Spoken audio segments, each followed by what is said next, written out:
अब उनकी भी स्थिति पता नहीं क्या होगी। लेकिन हमें खुशी है कि पूर्वोत्तर भारत का जो प्रमुख समाचार है पूर्वोदय भारत, उसके संपादक मेजर रविशंकर जी हमारे साथ जुड़े हुए हैं और हमारे साथ अभी फिलहाल जुड़े हुए हैं बम्बई से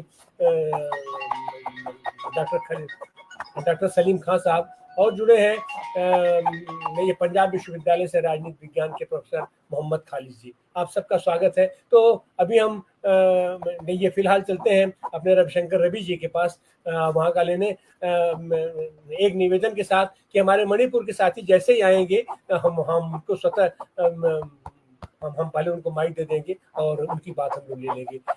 रविशंकर रवि जी, आप कैसे देखते हैं पूरे पूर्वोदय भारत को और खास करके मणिपुर के संदर्भ में? और आज की तारीख में तो असम पूर्वोत्तर भारत में असम के मुख्यमंत्री तो इस समय हीरो बने हुए हैं। उनको देश के पैमाने पर उनको तमाम जिम्मेदारियां दी जा रही हैं। झारखंड की जिम्मेदारी उनके पास है, या जितने बंबई के भी अगर सांसद जाना है तो वहीं चले जाते हैं। ऐसी हालत में मणिपुर से आखिर इतनी उपेक्षा मणिपुर की क्यों है? मणिपुर हमारे प्रधानमंत्री जी उसके आंखें क्यों मूंदे हुए हैं? आखिर वो मणिपुर को अपना हिस्सा मानते हैं, नहीं मानते हैं? रविशंकर रवि। हाँ, सबसे पहले नमस्कार आप सभी सुधीजनों को।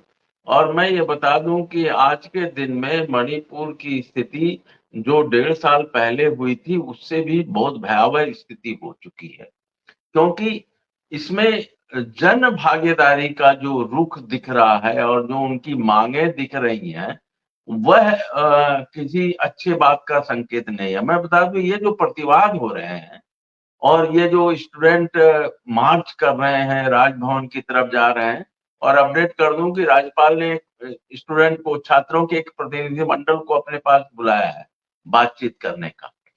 तो ये जो छात्रों का प्रतिवाद है या महिलाओं का जो प्रतिवाद है, यह प्रतिवाद किस लिए? यह प्रतिवाद है पुलिस के खिलाफ, राजभवन के खिलाफ। मणिपुर के मुख्यमंत्री बीरेंद्र सिंह चाहते हैं, और उन्होंने गवर्नर को एक मेमोरेंडम भी दिया है, ब्लैक एंड व्हाइट में दिया है, कि हमें और शक्तियां दी जाए और हमें अपने ढंग से काम करने का अधिकार दिया जाए। माने हम जैसे चाहें वैसे हम मणिपुर में काम करेंगे। और उसके बाद और उनके समर्थन में ये सारे आंदोलन हो रहे हैं। ये आंदोलन में कहीं भी बीरेंद्र सिंह के खिलाफ ये आंदोलन नहीं है। वो जो केंद्र सरकार ने जो सुरक्षा सलाहकार नियुक्त किया है उसके खिलाफ ये आंदोलन है, राजभवन के खिलाफ आंदोलन है। वो डीजीपी को हटाने की मांग कर रहे हैं।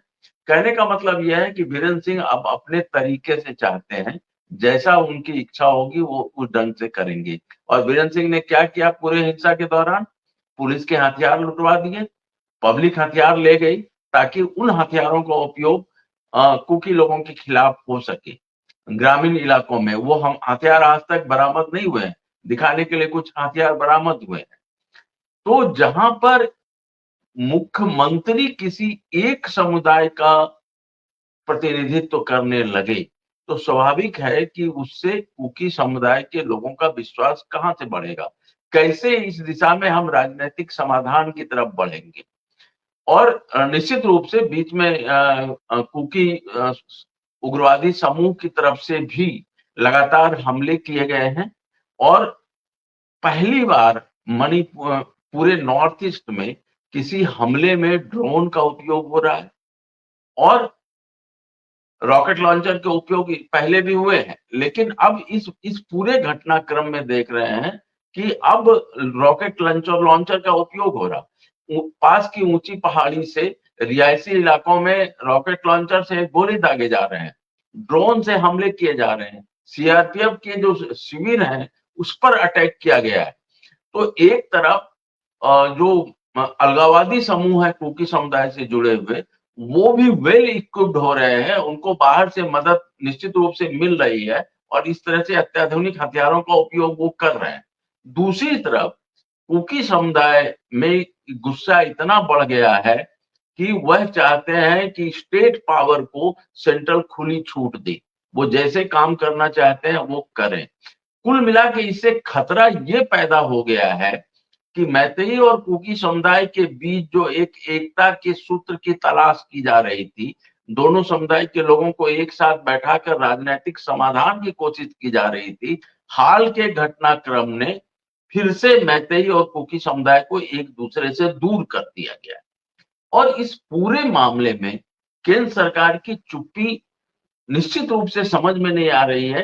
किसी का भी बयान केंद्र सरकार के आप देख लीजिए, किसी भी जिम्मेदार प्रमुख व्यक्ति का बयान इस मामले में नहीं आ रहा है, और ना तो नेशनल मीडिया की मणिपुर की घटनाएं सुर्खियां बन रही हैं।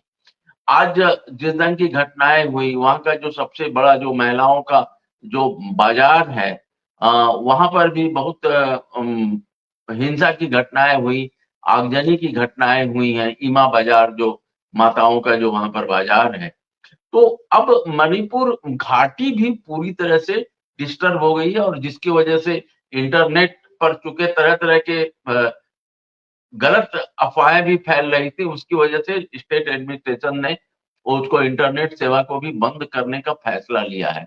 पुलिस अपील कर रही है लोगों से लौट जाने के लिए, और स्टूडेंट के आ जाने के बाद अभी तक अच्छी बात यह है कि पुलिस ने किसी भी या सिक्योरिटी फोर्सेस ने किसी पर सीधा हमला गोली नहीं चलाई है। वो आंसू गैस का गोले का प्रयोग कर रहे हैं, लाठी चला रहे हैं, लोगों को रोकने की कोशिश कर रहे हैं, क्योंकि अगर प्रतिवाद करने वाले लोग पुलिस की या सुरक्षा बलों की गोली से मारे जाते हैं, तो उससे फिर और स्थिति विषम हो जाएगी।